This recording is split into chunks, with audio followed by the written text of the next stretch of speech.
Fala galera, tudo bem com vocês? Eu sou o Igor, estudante de filosofia. Sejam bem-vindos ao nosso projeto integrador, o podcast Filosofia, criado para ser uma extensão científica e filosófica da Uniso para a sociedade. Nessa temporada, com enfoque na democracia e respeito às diferenças. No quarto episódio, a nossa entrevistada será Gleice Bárbara Marciano, voluntária da Organização Brasil Soca Cacai, e pesquisadora voluntária do Núcleo da Cultura Afro-Brasileira da Universidade de Sorocaba, ANUCAB. Ela, que também é especializada em cultura africana, didática e gestão em docência, e faz mestrado em educação.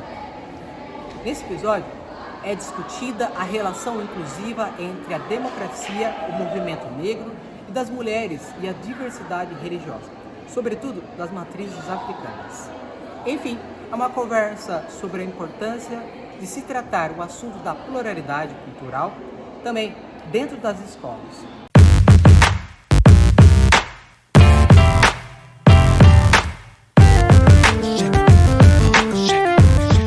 Fala Uniso! Estamos aqui hoje iniciando mais um podcast Filosofia e hoje eu e Igor, meu amigo Igor, bom dia. Bom dia, Paulo.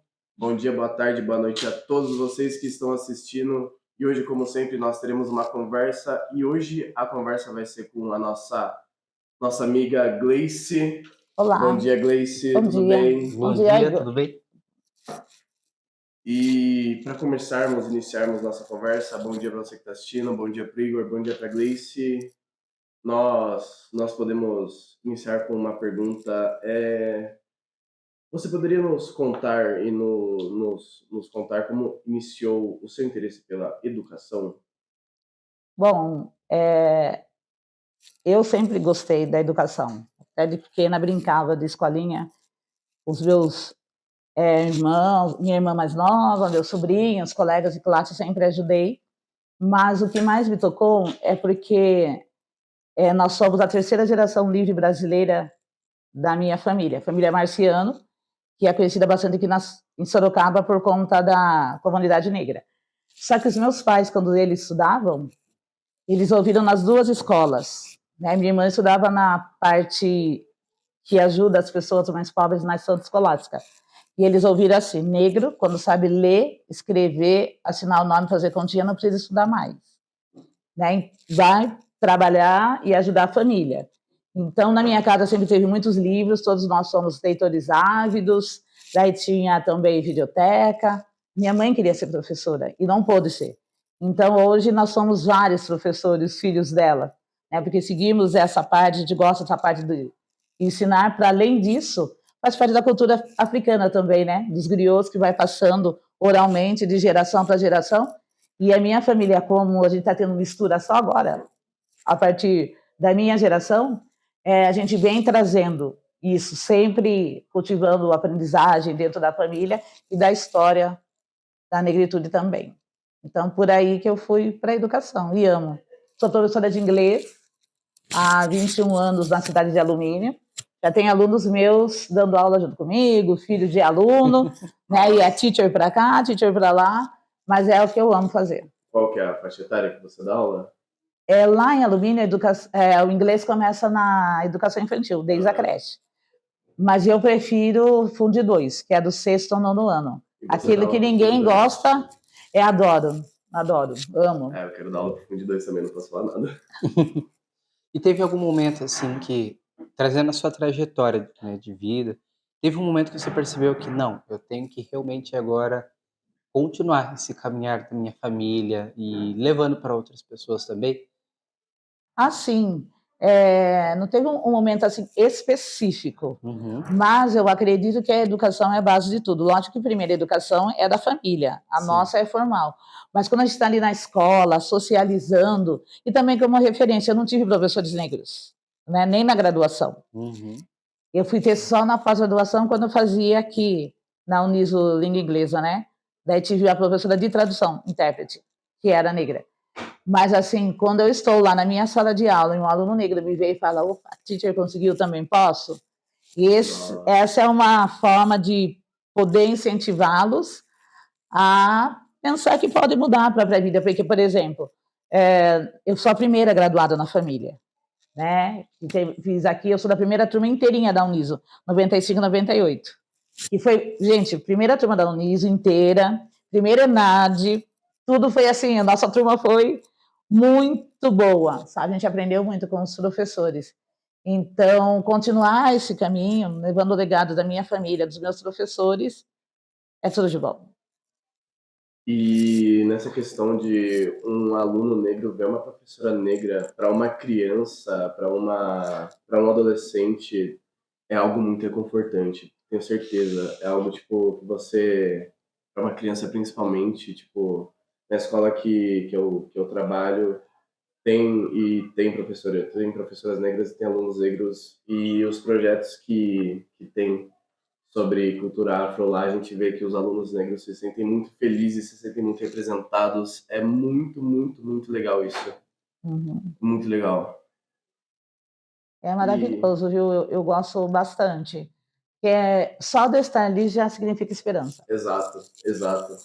E seguindo na cultura afro, você acha que tem algum estigma nas religiões afros no Brasil hoje em dia?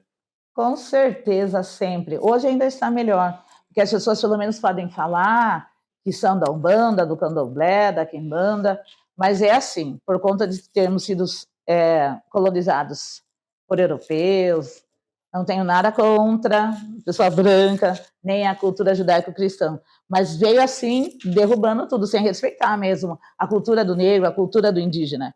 Então, no caso, por exemplo, nas religiões de matrizes africanas, não existe céu e inferno, Não. Deus e demônio. Isso é da cultura judaico-cristã. Daí vai lá e fala, Exu é demônio. Não, Exu é o mesmo do que de Mercúrio ou Hermes, né? Que é o que? O Deus da comunicação. Deus da comunicação, Deus né? Por exemplo, como quando os alunos começam com graça, é macumbeiro, fala assim, deixa a teacher explicar aqui, né? A gente vai lá, assiste Avenger, por causa do inglês, vem o nome em inglês, Os Vingadores. Sim.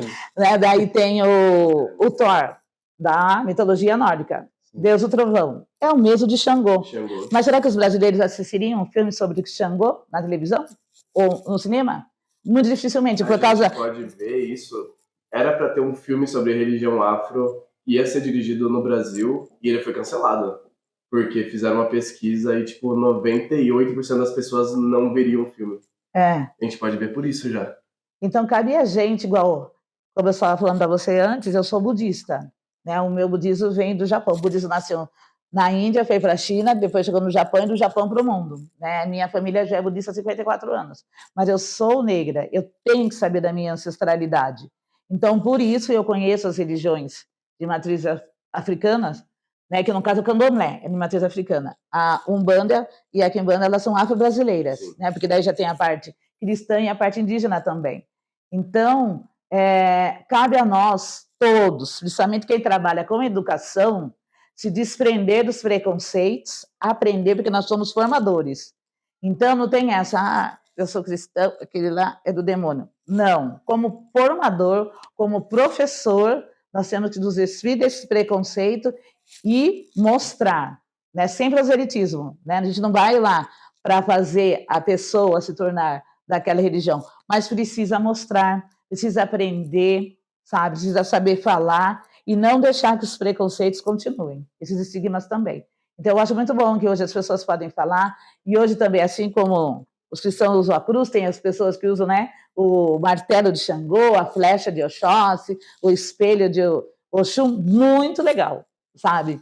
Porque eu acho que tem que ser assim mesmo, o Brasil é todo misturado. Eu tenho um colar com afoxê de Oxóssi. Então é muito importante, mas as pessoas, tem uma aluna, inclusive ela é loira, sabe? Uma professora que é minha amiga, loira também. As pessoas olham assim para ela, porque elas são da Umbanda.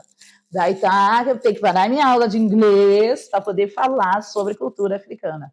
Inclusive, ano passado, eu fiquei muito feliz, porque depois de 21 anos lecionando lá, eu sempre faço projeto sobre consciência negra, mas não lá em novembro. A gente começa no começo do ano e vai trabalhando, porque é um assunto para ser falado todo dia, né? Sim. E daí, o ano passado, eu tive adesão de 100% da escola, sabe? Nós trabalhamos 2 períodos, né? De manhã, os alunos da tarde fizeram brincadeiras africanas, pinturas, maquiagens, e também eles produziram bijuterias, fizeram. Daí teve a parte de palestra, a parte de personalidades negras, e a minha parte enquanto inglês, eu trabalhei com eles nos 8º e 9º anos, inventores negros, né? Porque todo mundo fala, ai, não sei quem. Quem que inventou o semáforo? Quem inventou o absorvente? Quem inventou a primeira parte para começar o computador? Todos foram negros, mas não é dito isso, né? Porque, como eu sempre falo, fica tudo a Europa, né? E ainda é masculino Sim. e branco. Um eurocentrismo, né? machista. Então, tem muitas mulheres igual. O pessoal foi conhecer as mulheres que realmente levaram o homem à lua, agora, que esse filme agora, As Estrelas Além do Tempo.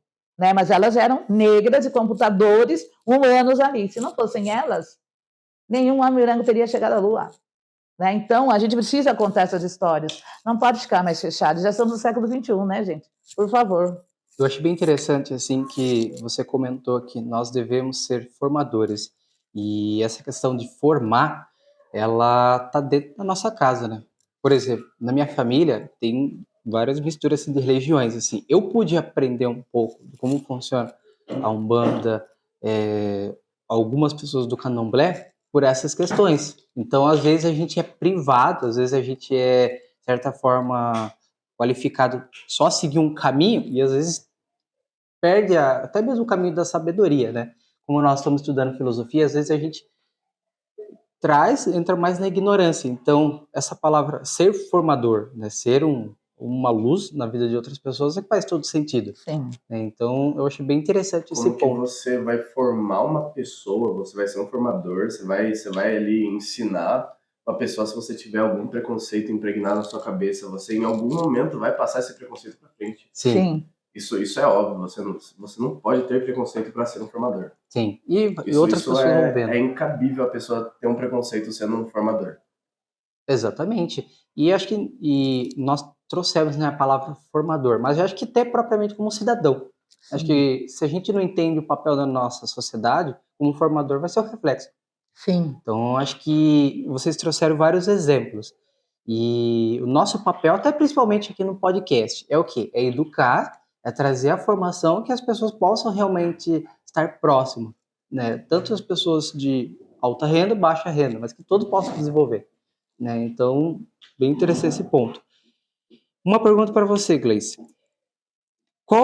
Nós sabemos que você faz parte do NUCAB, Sim. né? E qual é o seu principal objetivo de pesquisa no NUCAB? Então, a minha pesquisa, que eu comecei quando estava na graduação ainda, é a história da África sendo realmente conhecida pelas pessoas, né, e sendo internalizada para que haja mudança na ação, para que haja efeitos positivos.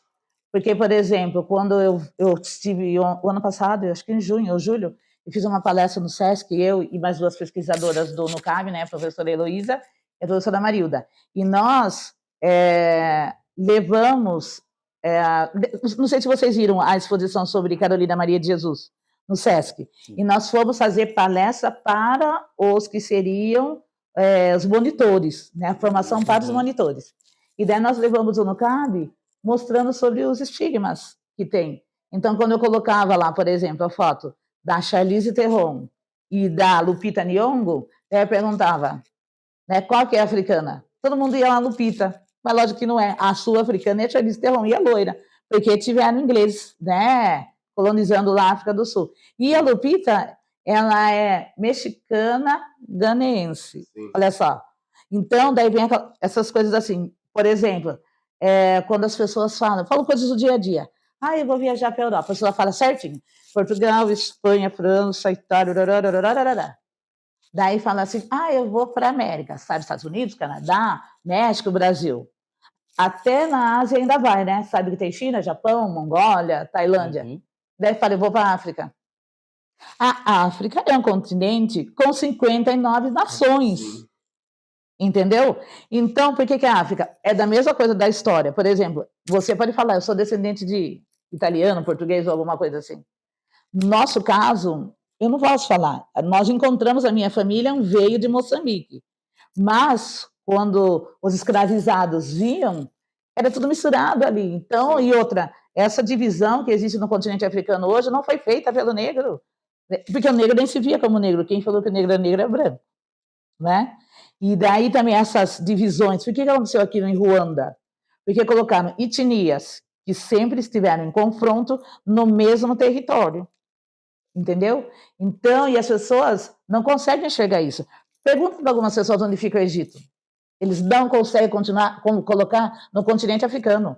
Porque como é um local que tem as pirâmides, muita sabedoria, né? E Cleópatra, tudo e tal, as pessoas não conseguem enxergar o Egito na África. Aí você vai ver os filmes que se tratam sobre o Egito, atores brancos. Cleópatra feita pela Elizabeth Taylor de Olhos Azuis. Sim. Exato. E você vai ver a Cleópatra, as reconstruções feitas, ela era negra. Aí você pega e pergunta onde fica o Egito, a pessoa vai falar na Europa, geralmente. Essa falta de conhecimento, né, do assunto. E acho que uma coisa bem interessante também de trabalhar, que qual que é o principal objetivo até mesmo do podcast, né? Por que nós estamos realizando esse encontro? Que é o quê? Para falar sobre a democracia e todos os respeitos às diferenças. Porque às vezes nós vemos falar sobre democracia só na televisão e às vezes a gente não vê nas faculdades, não vê na internet propriamente, vê uma visão às vezes deturpada. Então, o principal objetivo, até mesmo daqui da Uneso, é levar o conhecimento, deixar de fácil acesso. E Democratizar o conhecimento, realmente. exatamente. Esse é o objetivo, para que todos possam aprender, tanto as pessoas brancas quanto as pessoas negras. Porque a gente, às vezes, vê pessoas que têm talentos e, às vezes, são abafadas. Tem pessoas que têm grandes conhecimentos. Então, eu achei bem interessante quando você trouxe esse ponto, principalmente do Egito. Às vezes, as pessoas têm essa crença, objeção. E agora? Ah, mas não fala. Tem por conta da família, por aí vai. Sim, exatamente. E voltando sobre o que a gente está falando de religião, qual a importância do ensino religioso hoje em dia nas escolas? Então, não sei se vocês sabem, mas agora eu faço parte da comissão para o Conselho de Ensino Religioso aqui em Sorocaba, porque aqui tem no 9º ano, e é uma aula, mas normalmente o ensino religioso é voltado para o professor de História ou de Arte, porque vai trabalhar essas partes. Qual que é o objetivo dessa comissão que a gente faz os estudos? Que todos os professores tenham a capacidade de poder falar sobre religiosidade, que é diferente de falar de religião. Por exemplo, eu sou budista, né? Você é católico? Isso. E você mais para as religiões matrizes africanas. Sou. Entendeu? Então, não é ir falar, o budismo, venha ser budista ou venha ser do candomblé. Não, o objetivo é mostrar. Daí até nós tivemos, acho que há 3 semanas, uma audiência pública na Câmara. Daí eu pude fazer uma fala falando sobre os preconceitos que existem e mudar o olhar. Por exemplo, sexta-feira. Sexta-feira é dia de Oxalá. Oxalá usa branco. Que o aluno possa ir para a escola vestido de branco sem ser olhado torto. Ou mesmo na sexta-feira, um adventista, a partir das 18 horas, ele entra em retiro. Que ele possa, se vai estudar tarde, se é às 6 horas da tarde, que ele possa sair 5h30, ir para casa, né? Respeitar essas diferenças. Porque eu sofri muito, né? Nasci budista, sou budista por opção, porque me completa, porque religião é aquilo que aquece o coração, né? E daí, quando eu tinha na escola, ou era catequese ou era evangelização. Daí nós, que não éramos dessas 2 vertentes, que são cristãs, são religiões dominantes, ou a gente ficava tudo entulhado no fundo da sala, ou então saía da sala. Porque o professor pedia para sair, o padre ou o pastor que ia lá pedia para sair. Só que agora imagina uma criança de 6 a 10 anos sentindo isso. Daí eu chegava em casa e perguntava para a mãe, por que não tem o meu?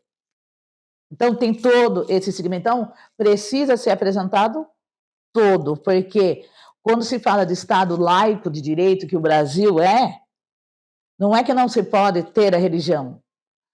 Tem que ter a espiritualidade e o conhecimento de todas as religiões. Não pode privilegiar nenhuma. E o que sempre teve privilégios foram as religiões cristãs. Então, as pessoas têm muito preconceito com tudo que não é cristão, porque é o que foi sempre oferecido, o outro não foi mostrado. Se não é mostrado, não é conhecido, as pessoas acabam tendo, né, esse pré-conceito, né? Faz o quê? Quando eu estava no ensino médio, tinha gente que não falava comigo porque falava que era do demônio. Porque... Eu te entendo tanto. Eu te entendo entendeu? tanto. Porque o budismo não vê esse Deus assim. Nós acreditamos que Deus está dentro da gente. A gente segue a teoria da evolução e não da criação. Entendeu? E daí fala, mas não tem Jesus? Não, Jesus estava ali Oriente Médio, Europa. Ásia do outro lado, não tinha lá. Ah, mas o Velho Testamento. Fala lá quem era negro, quem era asiático, quem era indígena lá. Não, é mostrado tudo para a gente. Inclusive, a imagem de Jesus, a imagem do Buda. E, se a gente for ver, era deturpado. Porque se Jesus estava ali no Oriente Médio, como queria ser igual você, assim, loiro, de olhos claros? Né? O mesmo lá, gente, viu o biotipo dos indianos. Como é que o Buda ia ser gordo? Entendeu? A gente tem que parar para observar, para ver a coisa como ela é, e não aceitar aquilo que nos é imposto. Né? Então, daí, por isso eu falo assim, eu amo, assim, no CAB, a gente estuda tudo isso daí, mas a gente sempre estudou em casa também, porque no budismo que eu pratico, que é o budismo Nichiren, que é do Japão, né? E eu pertenço à Soka Gakkai Internacional, que é uma organização de leigos, e Soka Gakkai significa criação de valores. Esses valores que está faltando muito na sociedade, sabe? O respeito, a ética, Integridade. a moral, a integridade, sabe? A empatia, sabe? E nós aprendemos desde cedo, nós temos o núcleo de estudos da religião, que sempre ensinou para nós budismo e cristianismo, budismo e espiritismo, budismo e religião de matriz africana, budismo e judaísmo, budismo e assim, o mesmo ateísmo. A pessoa tem direito de ser ateu, né? Se ela tem uma fé em algo ou não tem, é um direito. Então, né, nessa comissão também, eu falo assim, que eu estou ali para ter certeza que os não cristãos serão vistos. Né? Não tenho nada contra o cristão. E fique bem claro, isso está gravado, mas o cristão é o que é privilegiado, porque nós somos colonizados por europeus, brancos, né? Mas aqui o Brasil tem uma diversidade, né? Tem os xamãs, tem os animistas, né? Tem tanta coisa, né? O mesmo, a gente não fala do judaísmo, né? Então, o islamismo, agora todo mundo que é muçulmano é homem-bomba. Não! Vamos estudar lá para ver, né? Tirando, né? Realmente se despindo desses preconceitos que eu acho importante. Você falando sobre isso de estudo religioso, eu lembrei de algo que aconteceu comigo quando eu estava no 5º ano. Eu já era iniciado no Candomblé já, e quando eu estava no 5º ano, a diretora colocou uma professora de história para dar ensino religioso pra gente. E ela perguntou para aluno, tipo, qual a sua religião, qual é a sua religião, qual é a sua religião? E quando chegou na minha vez, eu falei, eu sou do Candomblé. A professora falou, então você não precisa assistir essa aula. Eu contei isso para minha mãe. Minha mãe fez um barraco na escola a ponto de a escola chamar pessoas de matriz africana de Candomblé para dar aula lá. Eu achei isso incrível, tipo, a minha mãe, no caso, na escola. Eu achei a minha mãe incrível por fazer isso, sabe? Tipo, minha mãe ir lá falar, não, se vocês vão dar aula sobre cristianismo e meu filho não precisa assistir, meu filho vai precisar assistir uma aula. Então, coloca a gente que fale sobre isso. E eu achei isso realmente incrível. É realmente fantástico, porque, por exemplo, meu filho, nós somos a 5ª geração de budistas da minha família. E daí ele foi para a escola. Daí tem aquelas coisinhas, diz o quê? Papai do céu, sabe? Eu nunca ouvi falar, eu sei que tem, mas para nós não tem essa de coisa de papai do céu, não. Entendeu? Uhum. Daí depois tinha a oração, mania de falar que Pai Nosso é universal. Nem todo cristão faz o Pai Nosso, ou mesmo é escrito da mesma forma. Não é verdade? Eu aprendi a rezar o Pai Nosso na escola, porque eu não sabia. Meu professor, Gaspar, que foi meu na 5ª série, dava aula aqui, e depois a língua latina, quando a pessoa ficava com nota baixa, sabe o que ele fazia? Se ela conseguia nota se fizesse o Pai Nosso em latim. É verdade. Nossa. Sabe? Vai vendo só como que é o negócio. Então, daí, mas o que a gente ensina na nossa casa? Educação em primeiro lugar e respeito. Então, você fica quietinho, enquanto eles estiverem fazendo o Pai Nosso, você mentaliza a nossa oração, que nós fazemos um mantra todo dia, né? O Nam-myoho Renge-kyo, né? Que é muito importante para nós, que significa que tudo está dentro de mim e cabe a mim a responsabilidade sobre a minha felicidade ou infelicidade. Nós não temos, assim, algo externo no qual a gente fica esperando, né? A gente não pede nada, a gente ora para que tenha sabedoria que emerja de dentro de nós. Por isso que eu falo, a gente segue a teoria da evolução, né? Daí, só que o que eu estou falando isso? Porque ficou todo mundo olhando para ele, porque ele não estava fazendo oração. Daí ele falou assim, não, mãe, mas eu fiquei quietinho, tudo tal. Daí ele falou assim, mas, eu fiquei quietinho porque não teve a oração do sensei. Eu falei assim, mas tá certo, filho. Você fez a sua parte e respeitou, né? Mas então, é igual eu falo da formação. Não tem nada de mal escrever uma mensagem lá. Mas escreva uma mensagem que sirva para todo mundo. Quando tem essa coisa assim, ai, Deus abençoe, ou Papai do Céu. Será que o professor, que é do candomblé, se colocasse lá, Oxalá esteja contigo, os outros pais não iam reclamar quando o aluno chegasse escrito lá? Nossa. Né? Então, que a percepção do Buda esteja em seu coração. Nossa! Ia todo mundo brigar na diretoria. Então, por que pode colocar? Deus te abençoe. Eu sei que está desejando o bem, mas está privilegiando. Ou coloca uma coisa que serve para todo mundo, ou então não coloca nada. Né? Daí, então, né, a gente tem que passar por todas essas situações, porque aquilo que significa que é minoria não é vista. Então, por isso que eu repito e reitero, precisa, né, os formadores, os professores, ou mesmo como cidadão, Sim. a gente buscar aprender. Porque já chega também de ficar falando, eu não pude, eu não tive, mas você não veio buscar? Busca, uai. Mesmo que tenha a formação ali da família, cabe a nós o desejo de buscar e aprender aquilo que é diferente também. Né? Igual, eu não tenho problema nenhum ir em qualquer lugar de qualquer religião, porque desde cedo eu soube, né, que não tem problema. Né? E que quando eu conheço a religião do outro, eu aprendo a respeitá-lo melhor. Porque eu conheço aquilo que é a base, que a religião da gente é a base da gente. Entendeu? Por exemplo, tenho muitas amigas mesmo, desde pequena, de ir na casa, dos filhos serem amigos, que são da Cristã do Brasil.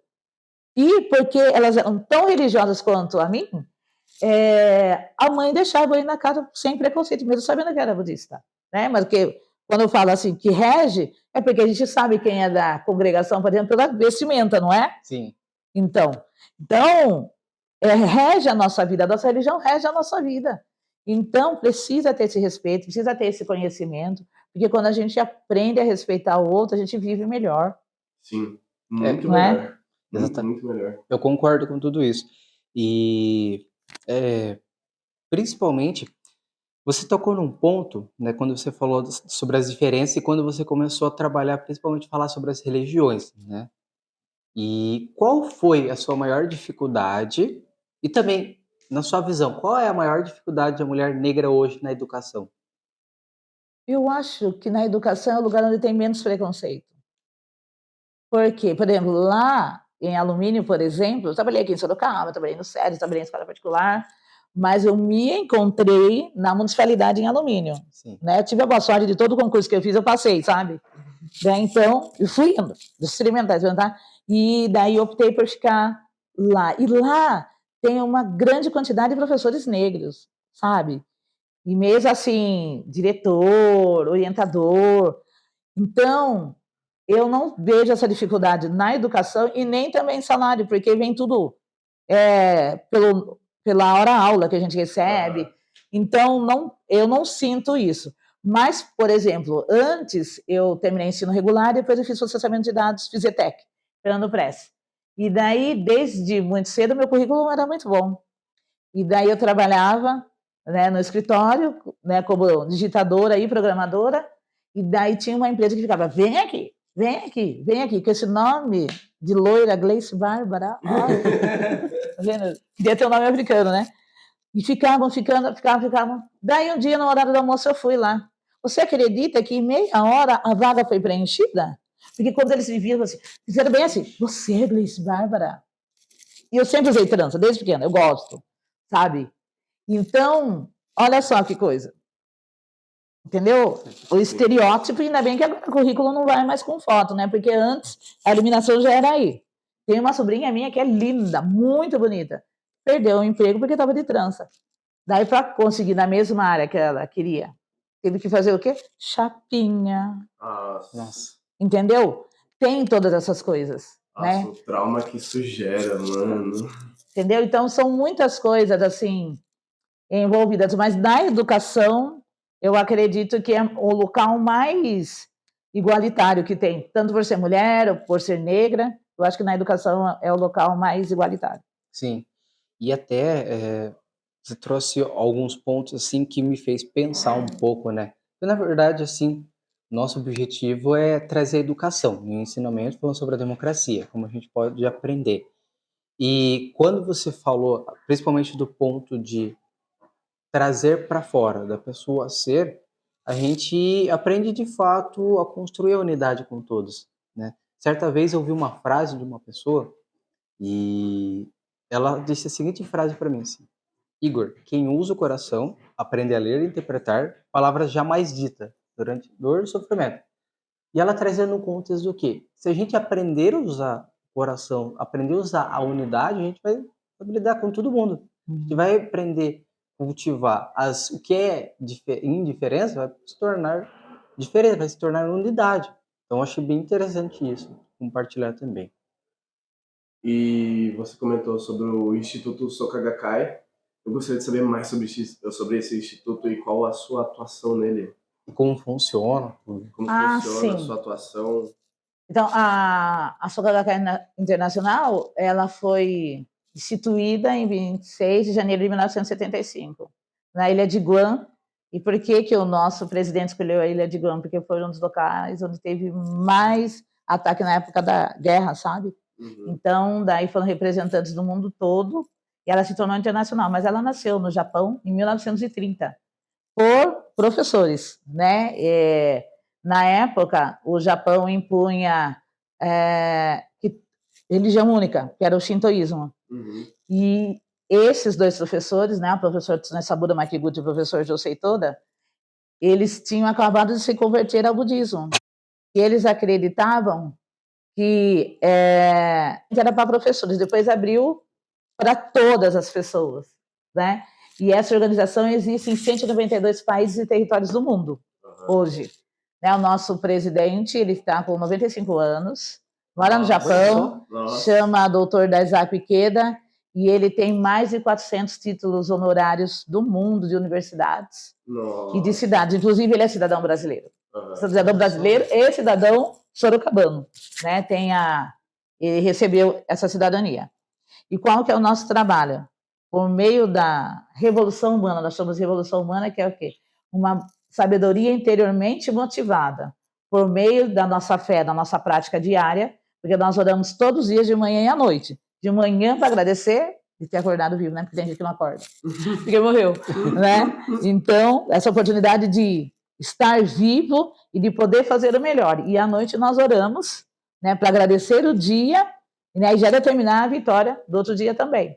E daí nós temos também essa parte que nós temos como base paz, cultura, educação e meio ambiente.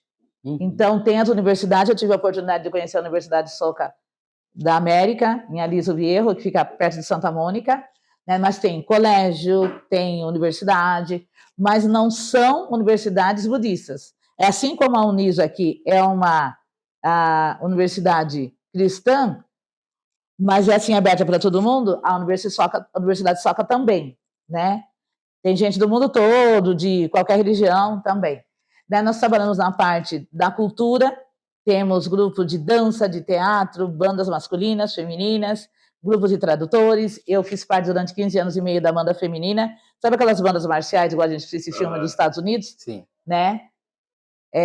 Nós chamamos Asas da Paz Kotekitai, que é Anjos da Paz, porque a gente tem o objetivo de, através da música, levar a paz e a educação às pessoas, né, por meio do sentimento da música. E daí também tem os voluntariados da parte de bastidores, que fazem recepção, tem o pessoal que faz, que cozinha, ou seja, aquilo que você você pode exercer como voluntário dentro da organização, em benefício da sociedade.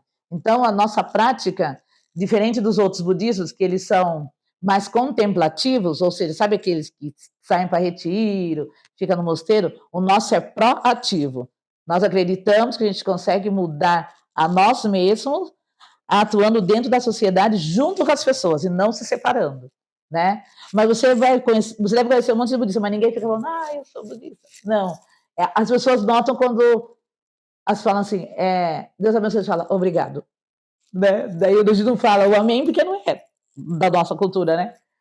E daí nós trabalhamos também na parte da educação, tem os advogados, mas tudo assim, nosso trabalho é todo voluntário, sabe? Para poder atuar em meio à sociedade. Quando teve todos aqueles problemas de enchente no litoral, a organização estava lá para apoiar, ajudando com a sede, ajudando com a alimentação, né? Mas assim, na hora que acontece, já vai e faz, não deixa para depois, sabe? E é assim, isso que me deixa muito feliz, e eu continuei, não porque meus pais eram, mas porque me preenche, que essa parte, eu tenho a parte doutrinal, religiosa, mas eu tenho essa parte de atuação também na sociedade. A Soka Gakkai é assim. A conversa está incrivelmente maravilhosa, mas infelizmente a gente já está chegando ao final do nosso programa. Gostaria de agradecer muito a sua presença. Eu que agradeço. Gostaria de agradecer muito essa conversa que a gente teve. Obrigada. Muito, muito, muito maravilhosa. Gostaria de agradecer meu amigo Igor por estar comigo hoje. Show. E olha que uma coisa muito interessante, assim, que as pessoas possam tirar também, que tem como nós viver em sociedade, aprender com todo mundo e ainda, acima de tudo, ser feliz. Com então, certeza. acho que das coisas que você foi trazendo nos ensinamentos, cada conhecimento, acho que as pessoas que vão assistir vai agregar muito. Mesmo Nossa, Ai, muito, que bom. muito, muito. Vai. Porque nós nascemos para ser felizes. Dificuldades existem na vida de todo mundo, né? Nós, Sim. enquanto budistas, a gente acredita assim, que dificuldades existem na vida de todo mundo. Mas cabe a mim escolher se eu vou ser feliz ou infeliz, se eu vou deitar no chão e chorar, ou se eu vou cair 7 e levantar 8, né? Sim. E não só pensando em mim, pensando na minha felicidade, mas na felicidade do outro também. Sim. Por isso que todos que vão assistir esse podcast possam continuar também, né? Compartilhando com outras pessoas, tanto nas Sim. redes sociais, Instagram, Facebook. Compartilhe o podcast, por favor. Para que mais pessoas possam ver, mais pessoas possam ter esses conhecimentos que nós estamos Mais aqui pessoas agora. possam ter esse contato que a gente tem. Porque a gente tem um contato que eu diria que até é quase privilegiado de Sim. trazer pessoas aqui para conversar. Exatamente. E como todo podcast, eu gostaria de pedir na sua câmera ali para você mandar uma mensagem para o público. Por essa eu não esperava. Estava conversando aqui com uma mensagem para o público. Mas assim, o que eu acho muito importante é que nós possamos, né? O Buda Nichiren Daishonin sempre falava, o que importa é o coração, né? Se a gente tem esse coração amplo e a mente aberta, a gente consegue viver bem. Então vamos nos despir desse preconceito e olhar para o outro com mais empatia, para que todos nós construamos juntos uma sociedade melhor para todos e principalmente para as gerações vindouras. Esse é um ensinamento griot, né, da ancestralidade africana. A gente sempre tem que pensar, agradecer quem veio antes de nós e instrumentalizar quem virá depois de nós. Muito obrigada. Que as pessoas continuem nos acompanhando. E eu gostaria de agradecer mais uma vez. E esse foi mais um podcast. Como que é o nome? Filosofia. Oxe, como assim, como é o nome do podcast? Filosofia. Ah, tá. Achei que você tinha esquecido o nome do podcast. E, muito obrigado a todos vocês que assistiram. Yeah.